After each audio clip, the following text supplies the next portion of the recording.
My name is Ben, I'm Colin. and we're going to talk to you a little bit about 21 the movie, which just came out. So we went and saw it on opening night, and it was pretty interesting if you are into Blackjack.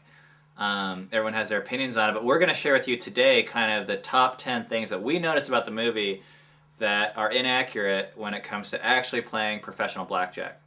So there's kind of two veins of these things. These were the movie is supposedly based upon this book, which is based upon true events. So of course Hollywood did its own thing with that, and we understand that. But at the same time, we play blackjack. You want to play blackjack, so let's talk about blackjack. So Colin's going to go over the first thing that he noticed.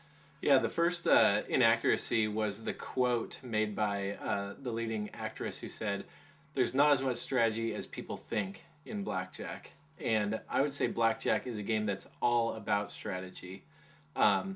It's whether you're playing the strategy correctly or incorrectly determines if you're a winning player or not. So she was definitely off the mark by saying blackjack is not a game of strategy, or there's not as much strategy as people think. The second thing, tipping casino personnel. So in the movie, they're just ridiculous. They don't really show exactly. You see at one time the guy tips $100 to the cage. You see another time he just flips. It looks like two $5,000 chips or $1,000 chips. You don't even really know. Just because he got lucky and won some hands and was in a rush.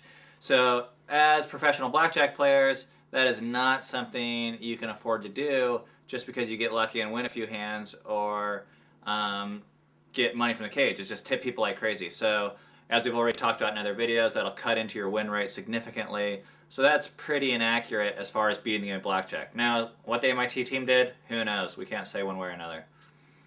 The third thing is that they're obviously using the high-low count system in the movie, and they define that in the book. But in using that system, you have to convert from what's the running count into what is the true count. And there was never a time at which they explained or ever passed or ever seemed to use a true count, which means they weren't playing the strategy properly, or at least they didn't express that in the movie.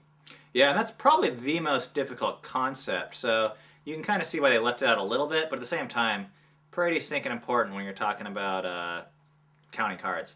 The fourth thing is that you see all this kind of harassment going on with this Lawrence Fishburne character, the security, and no one ever called the cops.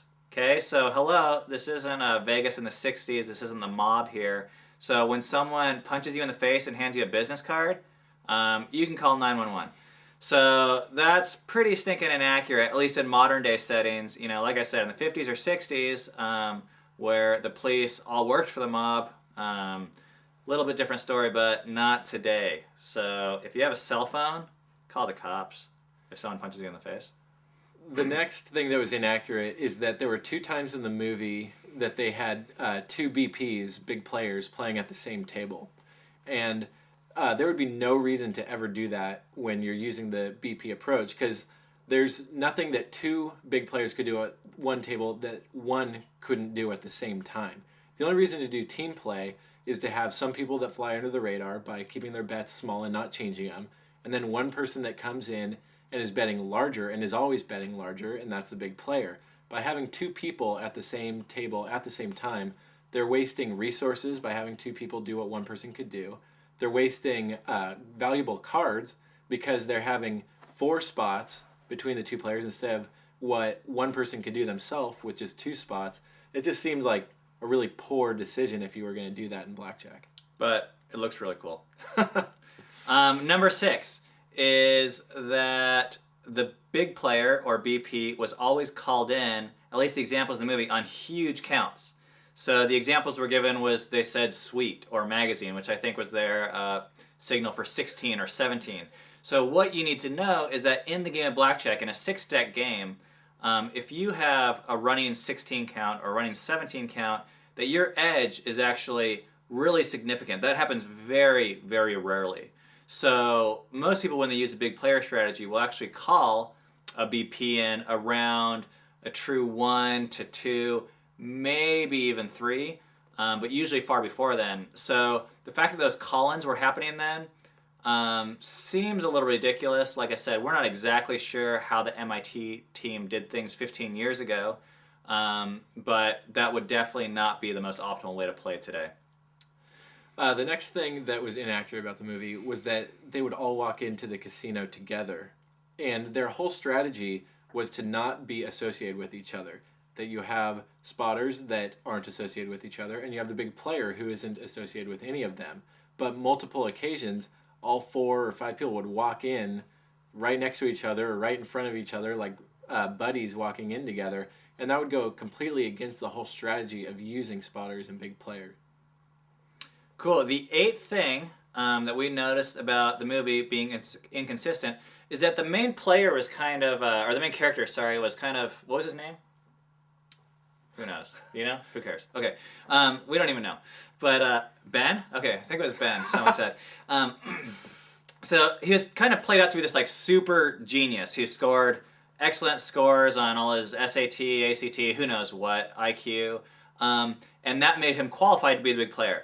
Now, that's not true. First of all, in order to play the game of Blackjack, it's kind of a series of simple mathematical processes. But more than anything, to be a big player, the best skill that you can have is kind of a multitasking awareness of what's going on in a casino environment. So, you know, they continue to emphasize how you have to be this like super smart guy, and he replaced the weird bad guy. But that's not really valuable or important in real life professional blackjack for a big player. The next thing that was inaccurate was that the only time you ever saw them lose at all was when their emotions got involved. The rest of the time, they're winning every single night, night after night. They're coming back with more and more money.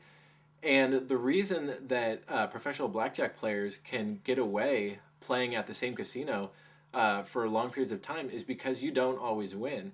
You're shifting a very small advantage that the casino has from the casino's advantage to your own. And because it's such a small advantage, you win more often than you lose, but you win some, you lose some, you just know you're going to come out on top. In the movie, they win some, they win some more, they win some more. Then when their emotions get the best of them, then all of a sudden they start losing. That's not all how it works. And then they won more. All right, the final thing, number 10 on our list of ridiculous blackjack falsities in the movie 21 is the facial recognition myth. So there's this idea going around in the movie that these guys need to get out into the casino because anytime this new software is going to come out and it's going to ruin everyone's chances of playing blackjack. So guess what? This software came out a long time ago, and there have been card counters counting more than ever. So the idea with this, there's other programs. One was called Biometric, and what they do is they kind of like measure the different facial features. There's article after article written about how hard and difficult they are to process and how they basically have no bearing on most card counters' career or ability to make money playing blackjack.